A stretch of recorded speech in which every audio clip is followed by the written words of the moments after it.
looking at the date on some of these things, did I pick up the wrong one? Because it says August the 31st. It is, that's a report. That's correct. Ending on the 31st. Okay, PUB workshop, October the 12th, 2009, it's 4:30. And we have sufficient people here to proceed with the workshop. First item of the workshop is the presentation on the Southwest Regional Water Authority. Mr. Chairman, members of the board, Gigi's going to do that in the discussion at our last board meeting regarding the Southmost Regional Water Authority. For the members on the board, we thought it'd be good to spend a half hour or so on the authority and bring from start to finish where we are and educate the board on this. Gigi is going to do that with Leandro and also the engineer, Morris within our SSO. So good. You'll have a hard copy and it will be also on the screen behind you. Mr. Chairman, members of the board, it's a presentation about Southmost Regional Water Authority.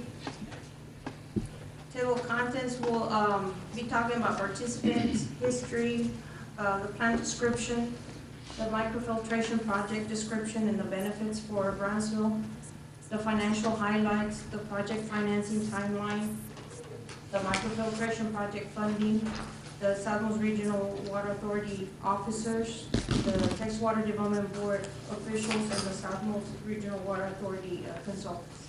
Then we'll have a question and answer session. The participants, Brownsville PUB is 92.91% owners. Valley Municipal Utility District number 2, 2.51%. City of Los Fresnos, 2.28%. Brownsville Navigation District, 2.10%, and Town of Indian Lake, 0.20%. A little bit of the history of the Southmost Regional. It was created back in 1981. The purpose was to develop an alternative water supply strategy for member entities. There's no taxing authority. Back in 2000, Southmost Regional was activated to study the possibility of using brackish groundwater as an alternative water source to the Rio Grande. The viability of the brackish water treatment, the source of groundwater is independent from the Rio Grande flows, which have had historical drought issues, especially back in the 90s. We get our water from Amistad Falcon reservoirs, which were record lows. Raw water delivery problems. We had massive growth of hydrilla and water hyacinth, and of course the high cost of water rights. Treatment cost of brackish groundwater is competitive with surface water. It provides savings of the cost of acquiring river water rights, and then the water quality is enhanced through reverse osmosis treatment. Description of the plant. It was back in service back in 2005. The capacity is 7.5 million gallons per day. The location is 17 acres on FM 511, about 1.3 miles west of Paredes Line Road. The original financing of the water supply contract revenue bond series 2002 for $30 million, $30,975,000. Bond security, 30-year water supply contracts with all member participants. And then the water supply source, it's underground brackish water obtained from a well field consisting of 20 wells. And these are on the west side of the expressway along 1421, roadway 1421. Daily production average is about 4.91 million gallons per day, which is equal to 65% of the 7.5 million gallons per day design capacity, or also 78% of the 6.3 million gallons per day effective capacity. Hours of operation, 24 hours per day, 7 days a week, and 375 days per year. Distribution to participants, PUB, Valley Mud, and Los Fresnos have a direct transmission line. The Navigation District and Indian Lake, they have a wheeling agreement with PUB, and Indian Lake has a wheeling agreement with Los Fresnos. Southmost Regional does not provide retail services to end users. Participants apply own retail rates. This is a chart just showing the percentages of water plant 1, 2, and 3 that provide for water supply sources, but 17% Southmost Regional. Water plant number 1, which is the one next to the power plant, is about 45%, and 38% for water plant number 2, which is behind the Brownsville PV building. Now, Bill Norris from NRS Consulting Engineers is going to be going over the timeline and some other areas. Mr. Chairman, members of the board, Bill Norris with NRS Consulting Engineers. What I tried to put on this particular slide is kind of what the historical perspective of Southmost on a graph, and with that, the arsenic guidelines and the rules and the implementation of the plant, as well as what's happening in the river. If you'll see, one critical thing that I want to highlight here is in this period of time, you see the river level was like 40% back in 99 and 2000, and then there was quite a severe critical area of time, probably pretty much in the beginning of 2002, where the reservoir dropped to about 20 to 23% on average. And then sometimes during those periods of time, it dropped anywhere from probably 15 to 18%. And what that means to Brownsville is the last entity on the river to take water out. And during that time, we also had a severe problem with hydrilla and water hyacinths, to where they were taking up the water in the river. Irrigation districts were out of water, so there was no push water to go down the river. And I don't know if you saw any pictures, but the mouth of the Rio Grande was actually stopped because of no flow. And so one of the things you see in this particular graph was a expedited design period, that the design was done in about 6 months, financing in 4 months, and startup construction. There was hopes to achieve a completion by probably summer of 2003, but you can see we got a little relief with some rainfall filling up the reservoir in that particular time. Because how does that affect what we're doing right now? And if you look up here, one of the things we're talking about is arsenic. And arsenic guidelines, the proposed rule was in 2000. What they call the final rule, which is not always the final rule, pretty much made the effective date of the final rule about January 2002. And realizing that, which opened up for public comment period for about a year. And what they did is they established an environmental technology verification program, the ETV program, that looked at alternatives for treatment of this of arsenic to reduce it down from 50 parts per billion to 10 parts per million. And then finally, in March of 2003, they affirmed that the rule was going to be done. Now, if you had decided to build something in this time and they reduced it or increased it back up to 20 and you didn't have to put it in, you would have wasted the money doing it. And so with the best available treatment, reverse osmosis is one of the listed best available treatment to take care of this. So what we're already doing for dissolved solids, we would also take care of with the arsenic rule that's coming down. And the enforcement time would be it was February 2006. And so basically we were finished with construction before that time, and even before the affirmed rule, basically the plant was under construction at that time. And so we had already had put in place the best available treatment that was confirmed for arsenic removal. So this is a table that's taken directly from EPA's arsenic guidance in August 2002, showing that reverse osmosis is really the only one that can remove arsenic in greater than 95%.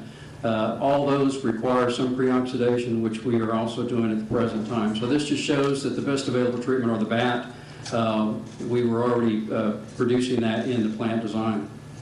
So what does that mean? Reverse osmosis for dissolved solids, which is the salt. That's really the purpose of the plant, is to remove the salt. Conventional treatment does not remove salt, so the most widely used form of desalination is reverse osmosis. It's been proven technology, and it's technology that will remove both dissolved salts as well as the arsenic. And it was prudent for the PUB and Southmost to wait to let the technology catch up to what we need, what we're proposing here today.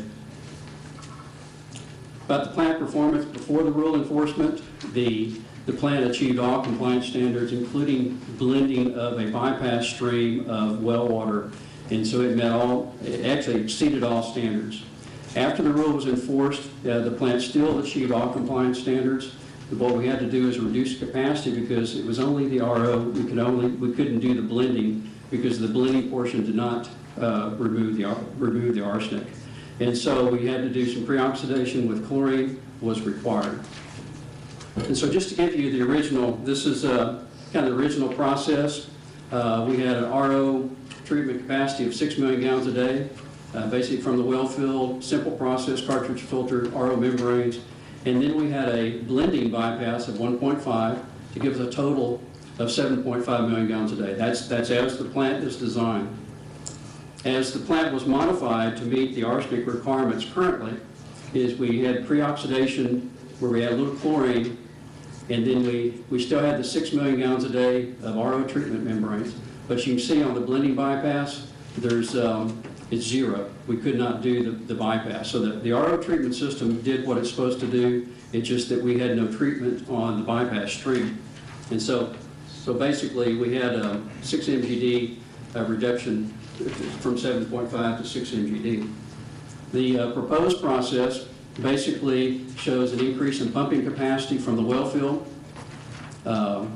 We add microfiltration.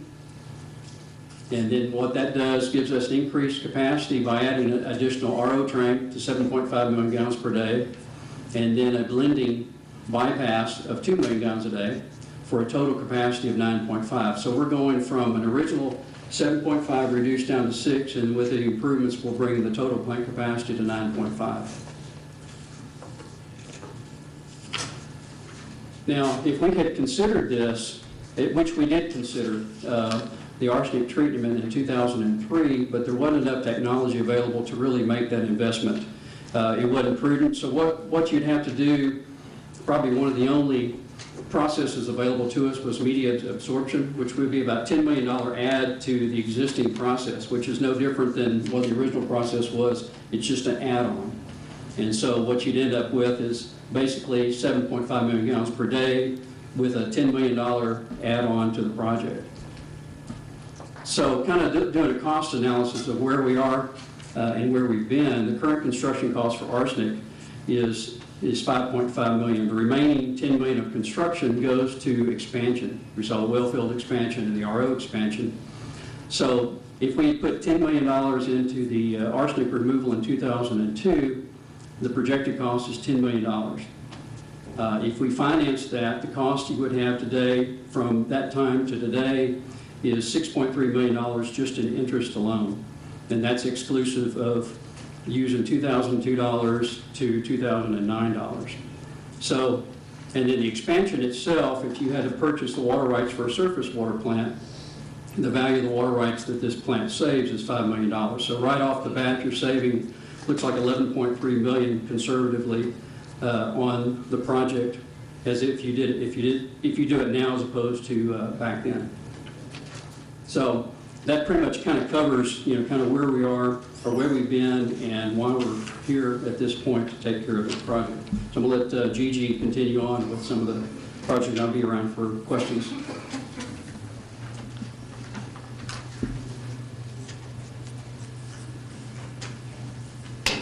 Okay, this is the scenario we're facing at this time and the reason for this project. Back in 2006, January 2006, the arsenic water drinking standards went from 50 parts per billion to 10 parts per billion. Southwest Regional was in compliance with the 50 parts per billion, producing just over 10 parts per billion at the time, but was unable to meet the 10 parts per billion once that ruling changed. Southwest Regional reduced treatment capacity from 7.5 million gallons per day to 6.3 million gallons per day. The requirements, again, there were 50 parts per billion at the time. The groundwater arsenic average level at the well site is about 28 parts per billion. The treated water with the blending is 13 parts per billion, and without the blending, it averages, well, it goes between 2 and 4 parts per billion. Again, the standard is 10 parts per billion. The solution is the microfiltration project, which provides most cost-effective solution and best available technology. And this is to achieve the compliance with the new arsenic standards and also to control and reduce the iron levels in the finished water. The pilot studies in 2008 demonstrated that the Southmost Regional will meet the stricter arsenic criteria using this type of treatment. The project components, we would be updating the groundwater availability model. Also, we will construct a microfiltration pretreatment facility to reduce the iron and arsenic concentration prior to the reverse osmosis treatments. And we would also increase the capacity with additional reverse osmosis trains. The benefits, it would lower the arsenic and iron concentration levels. We would increase the water capacity from about 9 to 10 million gallons per day.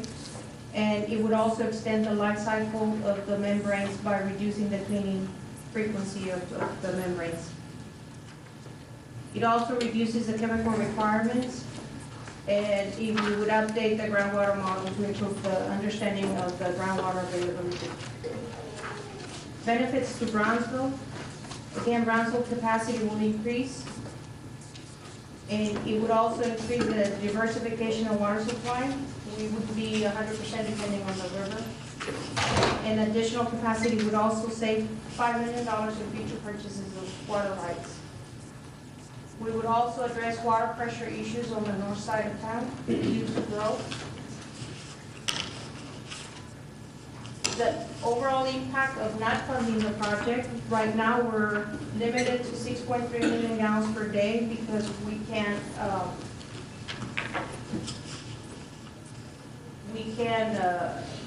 use the raw water at this time. The higher chemical costs will result in higher unit costs, about 150,000 to 450,000 per year. And of course, the shorter life cycle of membranes, we would have to replace it more frequently. And it costs about $762,000 every 5 years. Leandro will now talk about the financial highlights of the project. A few top-level financial highlights here. We're seeing some of the extras from the 2008 balance sheet for the authority. Total assets were $33,179,400, consisting of the plant itself, the $29.2 million, and then other assets of $3.9 million. On the liability side, $28 million. Most of it is the long-term debt on this plant. The bonds, Series 2002 that were issued, $26.9 million, almost $27 million they're outstanding, with some of it being current, some current liabilities as well. Net assets total to $5,138,000. The plant is operated through funding by all 5 participants. For 2008, total requirements or total revenue contributed by all participants was $4,607,202. Total expenses, including depreciation, the actual operating expenses, and other non-operating expenses, were $4.5 million, giving us a slight change in net assets there of $36,000 for a net end of year $5,138,000. Annual debt service on the outstanding bonds is $1,954,341. Of that, most of it, or 92%, or $1.7 million, is funded by Brownsville PUB. We are proceeding with a timeline here on the issuance of $13 million in Water Development Board bonds. We have a timeline we've been trying to follow here as suggested by bond counsel and our financial advisor. We have provided the first reading and held a public hearing with the City Commission on October 6th. We briefed the Brownsville Navigation District on October the 7th. Today, we're here having a workshop. It's on the calendar, but we felt we needed to share a little bit more information on this transaction. This evening, the Indian Lake will be taking action at their meeting, adopting a resolution and the contract amendments. City of Los Fresnos is taking action on Tuesday, October 13th, tomorrow. We're back at the City Commission for a second reading This is an ordinance, a change or an action on an ordinance allowing or authorizing PUB to issue debt, so it does require 2 readings, so we'll be back on October 20th before the City Commission. Same day, Valley Mud will hold its meeting and consider action as well. The BND will hold action or consider action on the 21st. And then on the 27th, we anticipate the Water Development Board establishing the interest rates on part of the bonds. Some of it is low interest, some of it is no interest. And then we have other actions by Bond Counsel and the Attorney General, and then final closing on November 19th.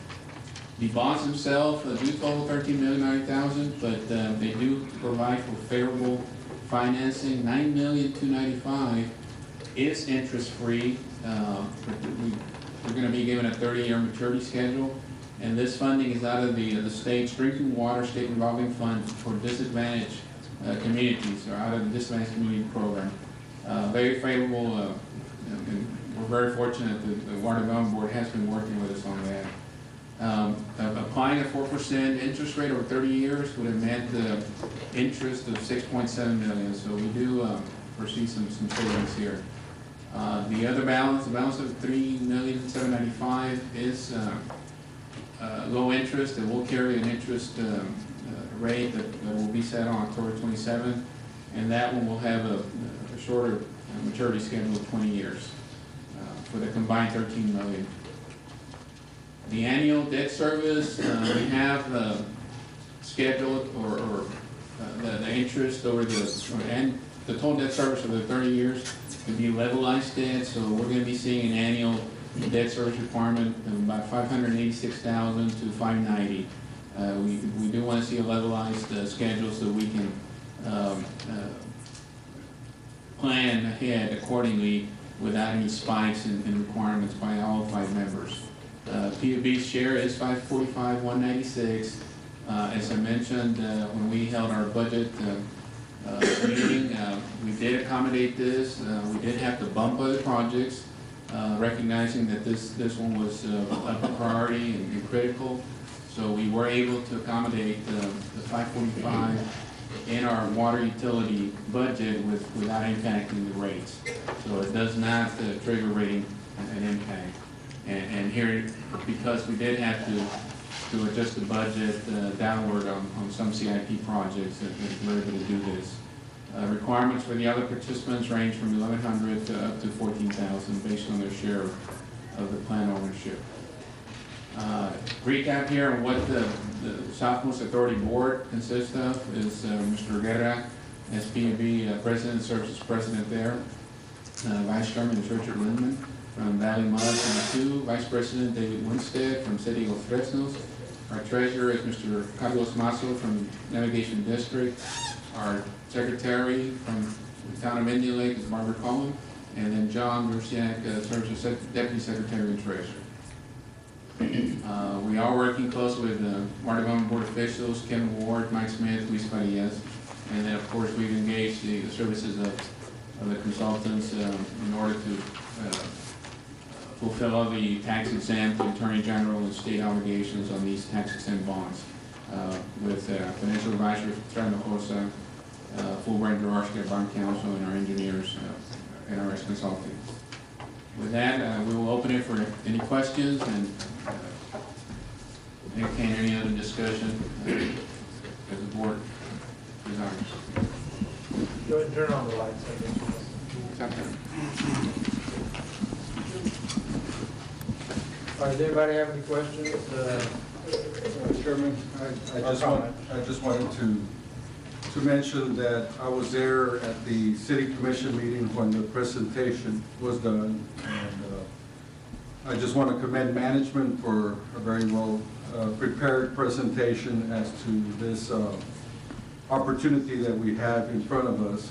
I think there were some very good questions that the City Commission had. One of the challenging questions was basically the timing of the design and the requirements, which gets complicated. My background is in banking. I'm not an engineer, but Mr. Norris, that is very familiar with the project, was there and answered the questions very professionally. And I think really at this point in time, the benefits surely outweigh some of the costs and issues involved. I think, you know, looking back and trying to figure out in 2002 some of the issues that were there in front of us, I think Mr. Norris can do a much better job in describing that. But the only thing that I gathered is that the benefits of increasing the production of the plant by 45%, that's an amazement benefit that the city will derive. The other major benefit is just the savings on the bonds, the 0% interest-free bond. As a banker, I know what that means. $6.7 million savings over 20 years or 30 years? 30 years. So that's a lot of money, and if we don't take advantage of that 0% interest-free bond, then down the road, you know, we're going to find ourselves in a more costly type of capital improvement. So I just wanted to just comment that those were my comments to the City Commission, and I just want to commend management for the very good job that you all did in your all's presentation. Go ahead. I just, I think we need to mention, well, the same thing. Y'all always do an excellent job. I would appreciate, you know, what management does. But I think one of the questions that they did have, and I think we added it, something that we added here in this presentation, is about, you know, the best available treatment. And if we can clarify that and make sure that at the time when this was being built, that we didn't have the availability to get to the 10 point, or what is it, 10 million parts per 10 parts per million. 10 parts per million. Actually, we did. We just had to reduce the capacity of the plant to get there. Well, it's cost effectively, and I think that's what needs to be clarified, and for the City Commission to understand that, you know, what is, that you've answered their question. And I think we need to, We'll be back down there too. yeah, so we can present that. Okay, Bill, can you clarify that again? You mentioned that the technology at that point in time in 2002 is totally different than it is today? The technology we're using right now was not available till 2004. It wasn't even listed as best available treatment technology. And when they did the ETV program to allow vendors to come in and improve the removal of arsenic, it opened up competition basically and innovation for the industry to come in and improve the technology. And so microfiltration wasn't even listed. But microfiltration is one of the, most of them are fairly comparable in their operational costs and their capital costs. What makes microfiltration good in this particular instance, it follows along the same lines as reverse osmosis. It's a membrane, so the people running the membrane treatment system don't have a totally different operating system, that they can kind of use some of the same technology in operating the plant. It just proves to be more cost effective. So correct me if I'm wrong. So right now we have to blend surface water with the brackish water to try to lower the arsenic level, right? No. No. Okay. The plant, as the water comes out of the plant right now, what we do is have a bypass stream of well water that goes around the RO treatment. That's what the original thought was. But because of the arsenic drop in the arsenic level requirements, we eliminated the bypass around. So all you have is 6 million gallons a day of treatment capacity through the RO, which treats the arsenic very well. It's just that you can't do the bypass around adding the 1.5 million gallons a day capacity to the plant. And so what comes out of the southmost plant exceeds all standards. It just never has not done that. It's always been achieving the standards or well below the standards. And so it blends with the treatment from the two existing plants, and they get combined in the system. But all the water is good.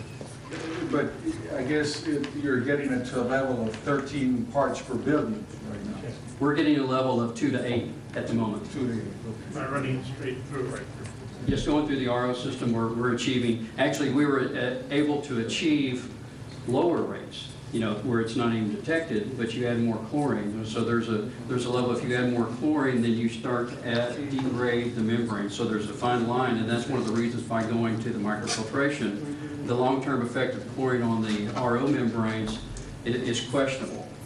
And the autopsy, we did an autopsy on the membranes, but it showed no detrimental damages at the rates of chlorine that we're doing. So we don't overfeed. Sometimes getting too much is not always, just because a little works, a lot doesn't mean it's better. And so, One last comment, and I'll shut up because I know I kind of tend to comment.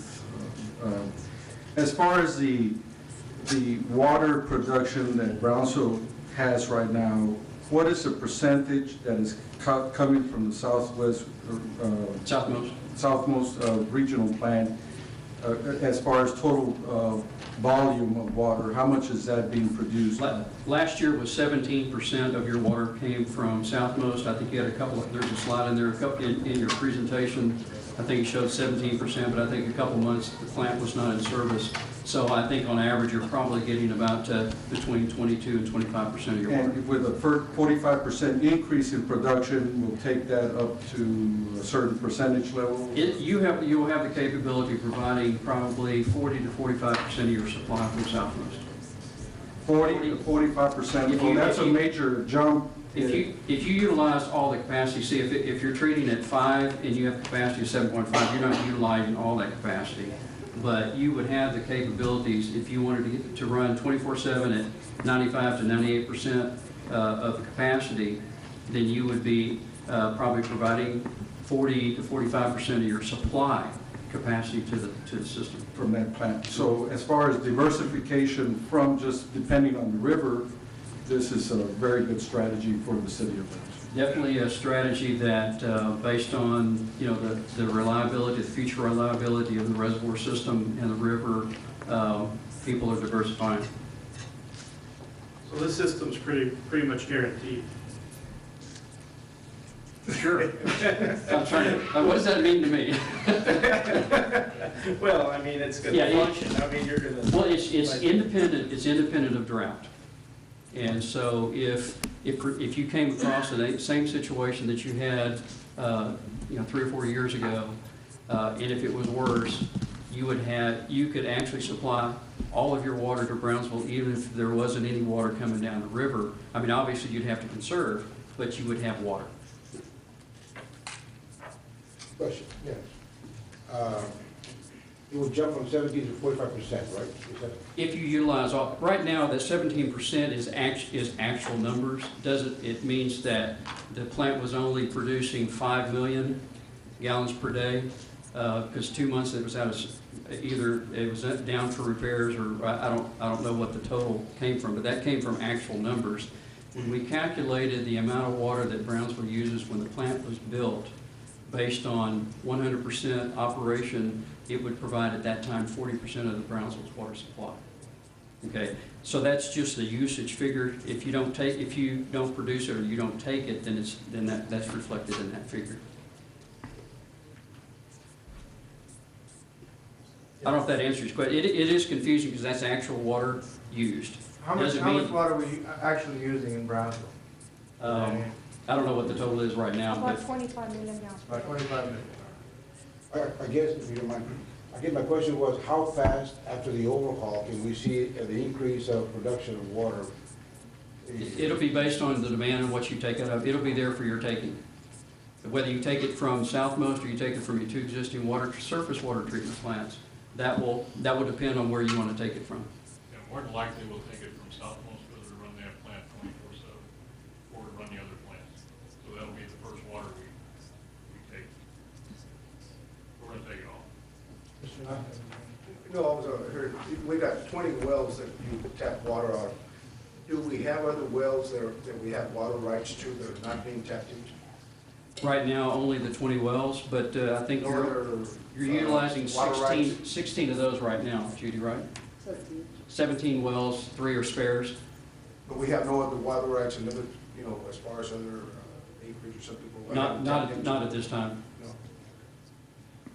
No, my question wasn't. There's no water rights. Secretary said there's no water rights involved in that. It's if you can pump it, you got it. It's the You have the right to draw out whatever water you can get out of the well. Okay, what I was getting at is if we did, as far as, you know, water we could tap into that doesn't have the arsenic, it wouldn't take the, you know, Not, chemicals to. not, be a not, little less lo- not costly. locally, I mean, not within a short range. I know that there's some wells up Hidalgo County that don't have the arsenic. Okay, that was But I think that's something you would look at in the future when you expand the well fields. You look at, I mean, you look at all of them, but arsenic is naturally occurring in groundwater. I know in Oklahoma, they're 100% of their supply comes from well water, and a lot of their wells had arsenic, and they just shut them down. Any other questions? If not, we'll go ahead and close the workshop. All right. Thank you. PM, and we have a forum October the 12th, 2009. So I am going to go ahead and call this meeting to order. The first thing we need to do is to recess and go to a closed meeting. Consider matters pursuant to the Texas Government Code, Section 551, 071, and second. I have a motion to go to executive closed session. Second. Motion and second. All those in favor signify by saying aye. Aye. Any opposed? The ayes have it. Everyone who's not before us on the closed matter, would you all please leave? And whatever. All right. Ladies and gentlemen, I'm going to reconvene the open meeting here. It is a little after 7 on October the 12th, and I call this meeting back to order. Would everyone please rise and join us in the pledge of allegiance? I pledge allegiance to the flag of the United States of America and to the republic for which it stands, one nation, under God, indivisible, with liberty and justice for all. The first item on the agenda is consideration of and possible action on items discussed in the closed meeting. I will entertain a motion to approve the purchase of water rights, pending title search and preparation of relevant documents that we discussed in the closed session. So I have to move. Second. Okay. The mayor made a motion, and Mr. Padilla seconded. All those in favor signify by saying aye. Aye. Any opposed? The ayes have it. I'm going to take items out of order here. I'm going to go to item number 3. Consideration and approval of a sponsorship of $6,250 for the Distinguished Lecture Series at the University of Texas Brownsville / Texas Southmost College. Mr. Ruziak. We do have an item in your packet, item 3. I believe we do have a speaker from the university here. Dr. Ruth Ann Ragland. All right, and Mr. Kirkland? Ken Turpin, Correct. yes. Yes. I'm Ruth Ann Ragland, Vice President for Institutional Advancement, and this is Ken Turpin, our Associate Vice President for Development.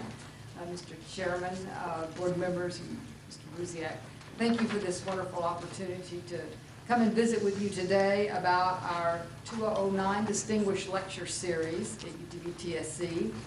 Our DLS feature speaker will be Dr. George Friedman tomorrow night. He will speak on the next 100 years, a forecast for the 21st century. Interesting book, interesting topic for a speech. He's an author and frequent speaker on geopolitics, warfare, and intelligence issues. In addition to the DLS series tomorrow night at 7, we also have a student lecture and essay contest, and this is very, very exciting. We have 523 students from throughout the valley, 20 different high schools, that have submitted essays on the topic of why I think nations go to war. 13 faculty judges have made their selections, and Dr. Friedman will select the very top winner and present that tomorrow at 10 a.m. at Jacob Brown, where we expect 1,500 high school and middle school students from up and down the valley to be there for the student lecture. The funds raised through this event and through the proposed sponsorship are used to help students and faculty make presentations, go to conferences, present their scholarly papers, and for other enrichment activities for which there is no funding available. We thank you very much, and we'll be happy to answer any questions you might have for us. All right. Any comments or questions? this is somewhat on a short basis. I was given a copy of a marketing sponsorship program and policy and procedures apparently that the, That just starts for your review on procedures on that, and you know, we do budget funds for sponsorships every year. I just wanted, in case the board had a question on our policy, that's. what about the banners and all that stuff with our name on it? We can get some of that if they have. Yeah, it. but I'm saying Yes, is it's that will be featured on the program and on poster sponsor, listing the sponsorships, and your name will be mentioned at the event tomorrow evening, and we'll be delighted to provide tickets. Whereas actually you and your staff had an opportunity to review the request, and does it seem to fit the policy? I believe they do, yes. Does anybody have any comments, questions, motions? Motion to go ahead and authorize the expenditure of $6,250 as a sponsorship for the Distinguished Lecture Series. I have a motion. I'll second. I have a second. All those in favor signify by saying aye. Aye. Any opposed? I abstain because I'm on the UTV development. Okay. One abstention. It's been approved. Thank you very much. Thank you all so very much. Thank you. Item And number- y'all are entitled to tickets, those of you that want to Yes. go. Yes, we'll take care of that. Yes. Thank you. We can't have a quorum though. Yeah, you can, as long as you don't discuss PV business. That's right. Okay, Item number 4, consideration and approval of request for leadership circle sponsorship at St. Joseph Academy. And, what's you? Chairman, members of the board, the PB received a request for a leadership program sponsorship from St. Joseph Academy. Dr. Robert Brescia, president of St. Joseph Academy, is here this evening to formally request the sponsorship on behalf of St. Joseph Academy. Thank you. Good evening, everyone. I prepared about 5 minutes, and if it's possible to split that in half, I'll do it. Half to tell you a little bit about St. Joe, and the other half to let you know what your money will be going towards. St. Joseph Academy is a college preparatory academy. We have grades 7 to 12. It's been here quite a long time. I'm kind of new, though. I haven't been here a long time. I've been here a few months, on the start of the school year. And since that time, we've had an enrollment of 794 students. About 80% of the students pay full tuition at the school, and 20% get some form of tuition assistance. The St. Joseph Academy receives no assistance from the diocese, so we kind of survive on the tuition payments plus what we can get in philanthropy. We don't have any dropouts. Since about 2005 academically, we've got a very good record, and the kids that graduate from the academy are going to some top-notch colleges and universities. We're a key account to PUB, over $200,000 a year, and we hope that certainly continues.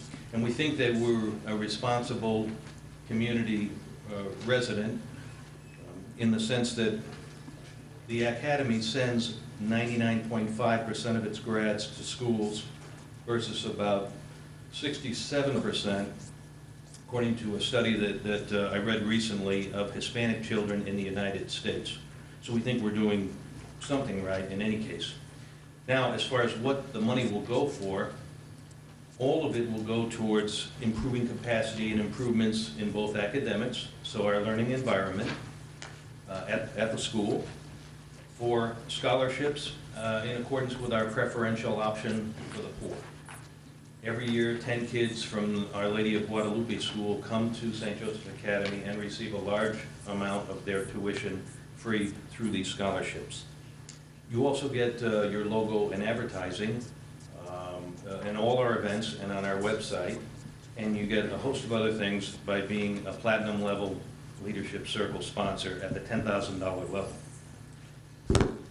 In essence, your $10,000 goes to a very good cause in changing children's lives here in the community, and so I really do think it's a valuable thing, and I will be happy to answer any questions that you might have. And if I can't, I've got two very capable people that came with me tonight. I've got Miss Claudia Science and Miss Shelley Earl. Thank you. Anybody have any questions, comments? Motions? I make a motion that we become a silver sponsor at the $5,000 level. It should be basically monthly payments, at least that's what it's set up here. Monthly payment, 6 monthly payments of $833 or one lump sum, whichever one. I have a motion to PV to become a silver sponsor. Do I have a second? Second. I have a second, Mr. Hinojosa. Any discussions or questions? If not, then all those in favor signify by saying aye. Aye. Aye. Any opposed? One abstention? All passed. Thank you very much. Thank you. Let me ask you this, anybody here who signed up for comments? No? Okay, I'll get back to the regular agenda.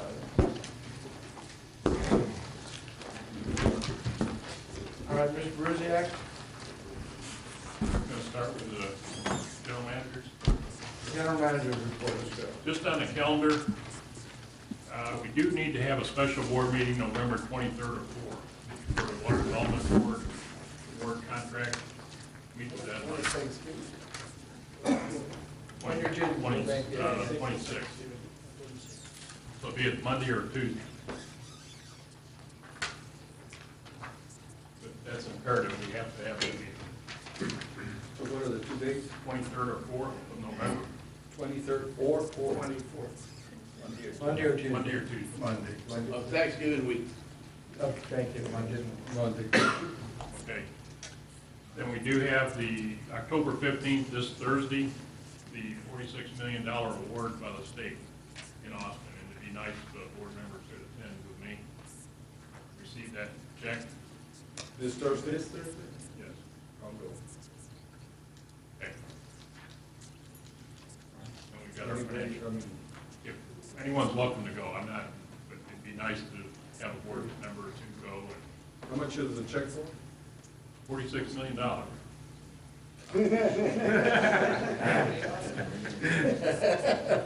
I'd like to go, no, I'm kidding. We have a $46 million smile. Yes. Me too. All right. Anything else? No, we've got the financial report now. All right. Yes.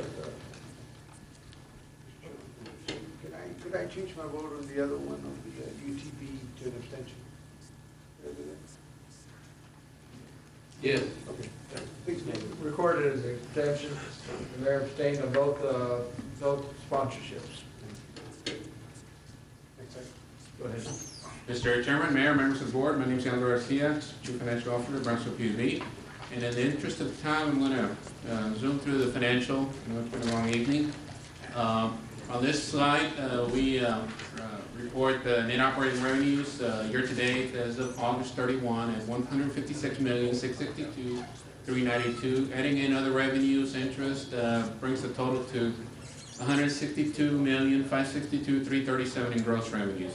Backing out the fuel, wholesale expenses, and Southmost contributions brings the adjusted gross revenues to $96,747,480. The calculation to the city transfer, 10% is based on this amount, and through the month of August, it totals to $9,674,748.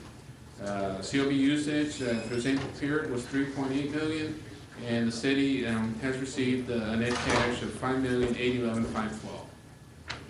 O&M expenses and debt service obligations bring total requirements to $67,016,826, leaving a balance available to surplus of $25,867,418, of which, as I mentioned, $5.8 million has been sent to the city, net cash transfer, and $20 million has been retained for the utilities transfers out, which in this chart consists of the operating reserve fund, $1 million targeted for fiscal year 2009. Through the August, we were at $916,000. $4 million targeted to the fuel adjustments of account, $3.6 million there. The improvement fund was initially budgeted at $9.7 million. We did have the board approve an additional $1 million during August. as part of the vehicle and equipment funding. Through August, we were at 9.9 million. The improvement reserve fund started at 1.5 million. We're at 1.375 through August. We do have a healthy surplus of 4.1 million. We have preliminary numbers through September, and that 4.1 million is holding intact. So we do have an agenda item that proposes or recommends use of those funds. I'm going to skip through the graphs. They're all favorable in terms of prior year and current year budget. On the consumption side here, I do want to highlight that August electric utility consumption was above the 2008 levels, 133 million kWh versus 120 through August of 2008, and above the 5-year average as well. We are still, because of the first 9 months, been below 2008 levels at 29,690,942 below 2008 level, or a 2.6% behind 2000. On the water side, we did see a significant increase there, going from a little under 700,000 to 745 during August. I guess that's reflective of the lack of rain and hot weather. Well above the 540,000 that we experienced in August of 2008. We are 273,842 gallons above the 2008 levels, or 4.5%. And these numbers, of course, are in thousands of gallons. Same thing with wastewater, 44,031 versus 363,961 for the same time period last year, well above the last year's numbers. Precipitation-wise, we did stay below that red line, below 1 inch. August, we had 0.6 of an inch, compared to the blue line there. That July, of course, that spike up above 12 inches was Hurricane Dolly, and then August, between August and September, the 9+, almost a little under 10 inches level was Hurricane Ike. So we did see some rain here during September, so that'll be reflected in the next report. Mean temperatures, we stayed within the 2008 and the 5-year trends there on temperatures. We continue to be compared favorably to the local valley other electric companies, distribution companies, retail providers at $89.61 per 1,000 kWh typical residential user, well below the 99.08 Magic Valley, and the highest here being CP&L at 148.95. So very favorable. We do provide the lowest rates here to the citizens of Brownsville.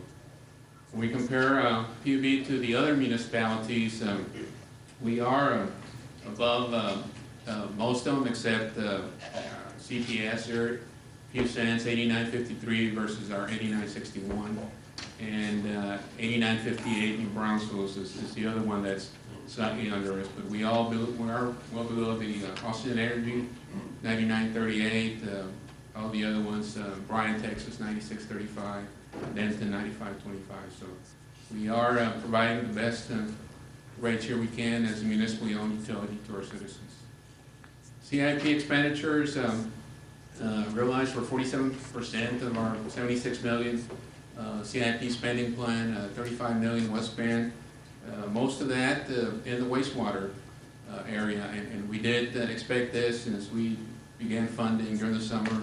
A lot of the requirements that PUB's funding for the hour project, so a lot of activity has been happening here. As you can see on line 4, the bond proceeds are CP, 5.2 million in the wastewater area.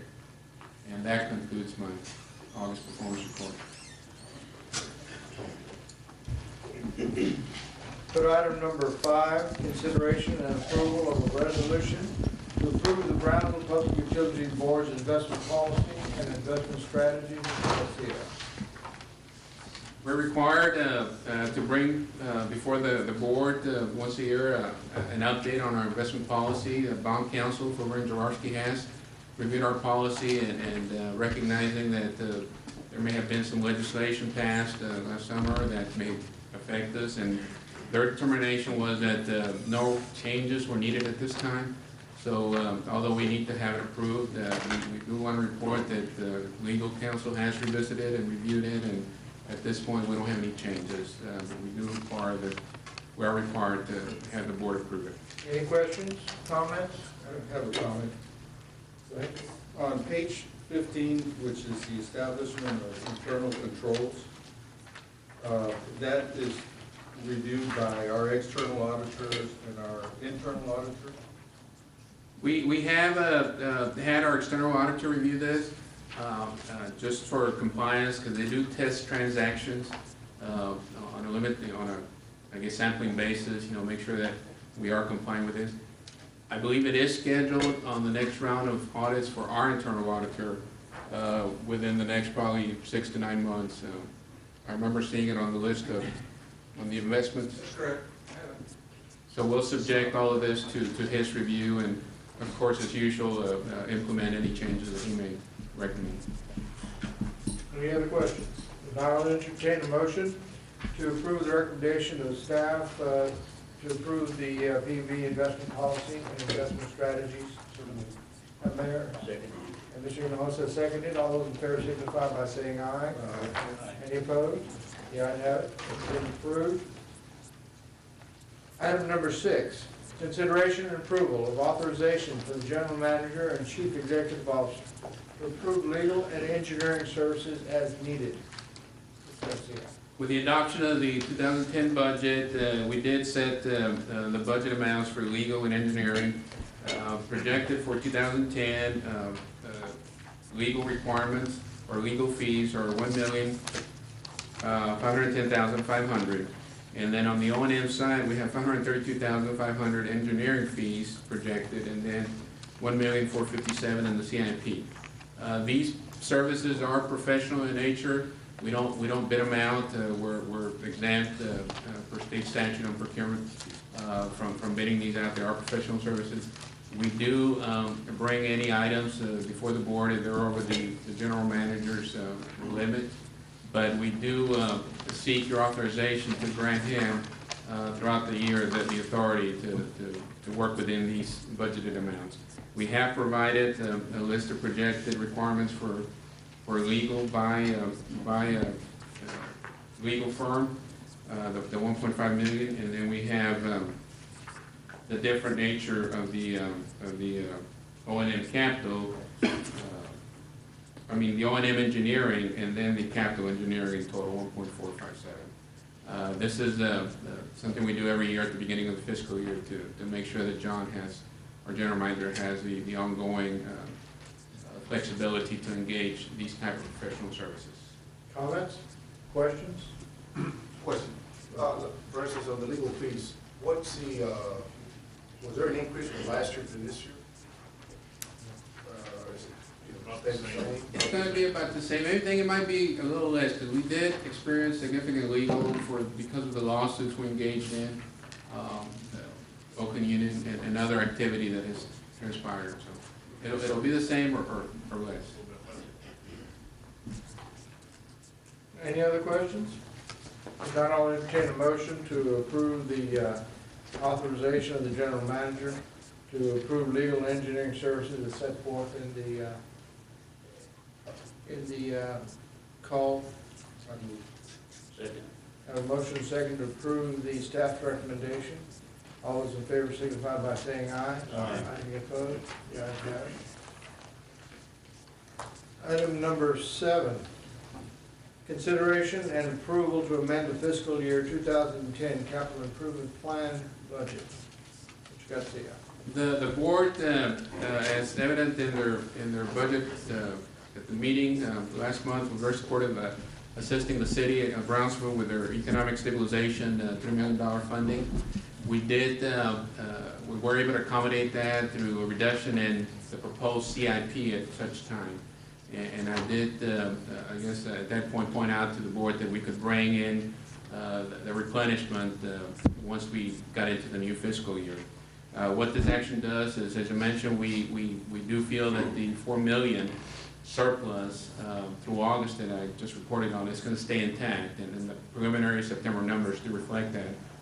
We are proposing so that we can begin during this month, October, funding the Oakland Union requirements, which total over $3 million, but we did have to reduce our CIP in electric to accommodate the city stabilization assistance. So we're proposing replenishing the electric CIP with $3 million in surplus funds at this time.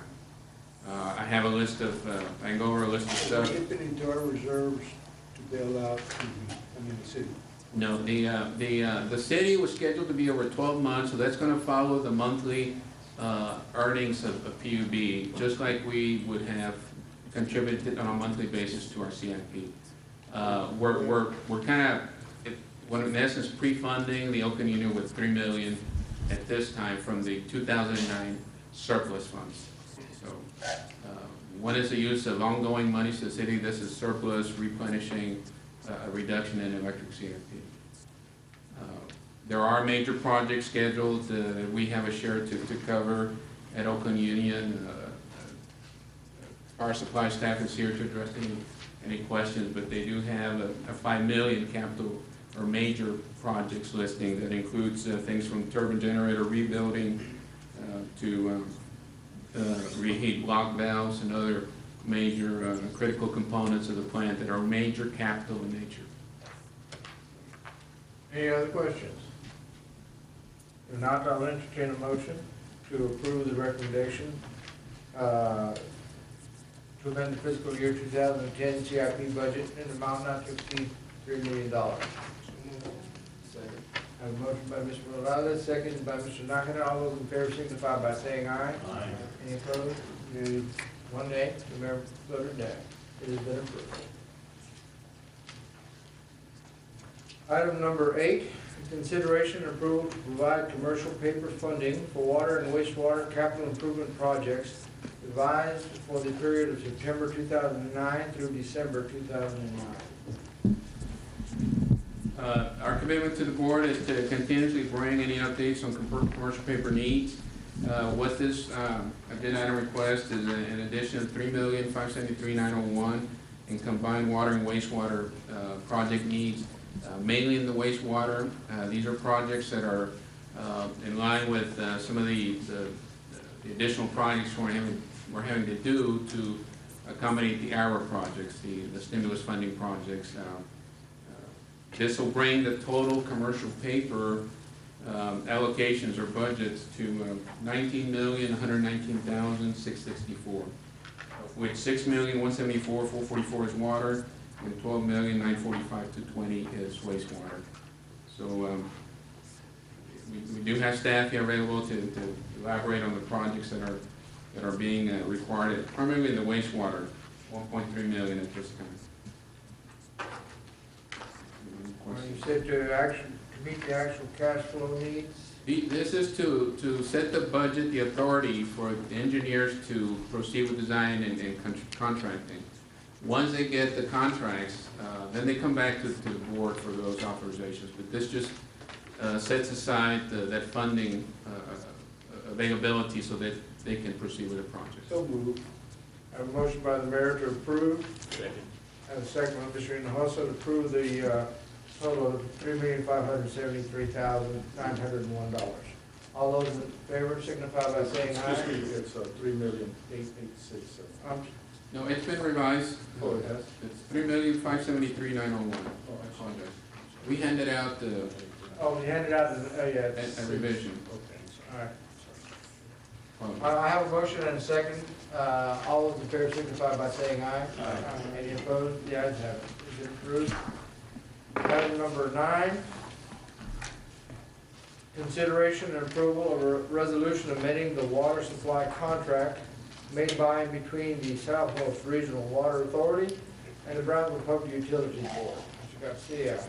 The initial contracts between PUB and the Southmost Regional Water Authority dated back to 2000 didn't make any reference to the Water Development Board, simply because the bonds were handled by an underwriter, E.G. Edwards, out in the open market. There were those type of bonds. Since we are securing Water Development Board funding at this point. Legal counsel has amended the contracts to include reference to the Water Development Board, reference to reporting requirements of the Water Development Board, and any disclosures that the Water Development Board requires on an annual basis. So it merely incorporates the Water Development Board into the contractual documents between not just PV in this case, but we're going to be doing the same thing with other participants and Southmost. Is this for any projects in the future, or is this the arsenic project? This is the arsenic project. This takes care of any Water Development Board requirements in the documents, in the contractual supply contracts. I think this is the same problem we had over there. It doesn't mention the project, it doesn't describe the project. Remember, we had to add that into the, Right, and what it does, it just incorporates the Water Development Board as an additional party to deal with for reporting requirements, for disclosure requirements. The state does impose certain rules, and we don't necessarily have to reference the 13 million. We may have future funding, and we may not need to do this, amend the future contract. This may be a one-time incorporation of the Water Development Board. anybody have any questions, comments? I want to commend John for his presentation of PUP of the arsenic problem over there.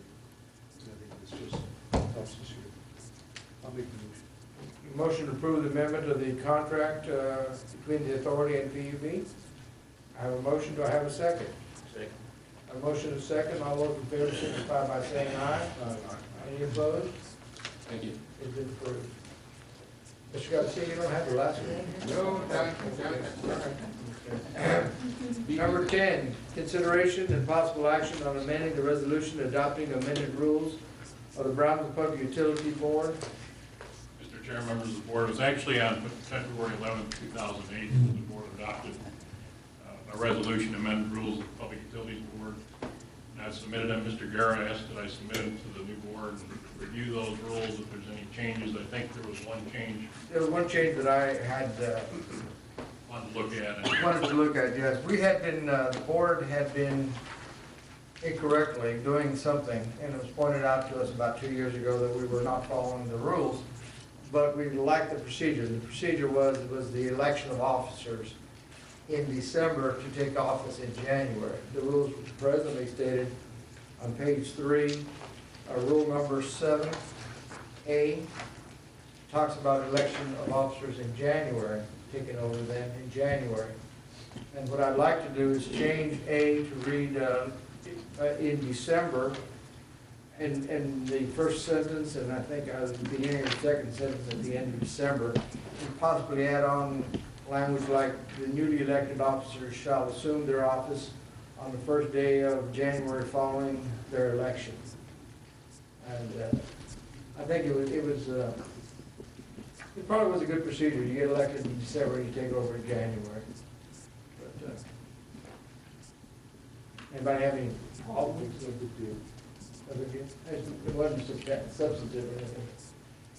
No, I can't make a motion on that. But anyway, anybody have any other corrections they'd like to make? All right, Mr. Nahas made the motion to go ahead and make that change, election in December. Okay, the second, Mr. Vasquez made second. All those in favor signify by saying aye. Aye. Any opposed? The ayes have it. Now we go to the consent items. There has been a request to remove item number 4, to have it tabled until a later date. Why is that? Next meeting, Next meeting. we had a question on a bond on there, we gotta get resolved. So move to take item 4 out of the, I have motion to table item number 4. Second. table. I have motion and second to table. All those in favor? Any opposed? The ayes have it. Anybody else have any questions they'd like to review? If not, then I will, Then I will accept the motion to approve items numbers 1 through 8, exception of number 4. So moved. I have a motion, and I have a second to approve all the other items 1 through 8, excluding number 4. All those in favor signify by saying aye. Aye. Any opposed? The ayes have it. I will entertain a motion to adjourn. So moved. I have a motion and a second. All those in favor? Aye. Any opposed? Thank you very much.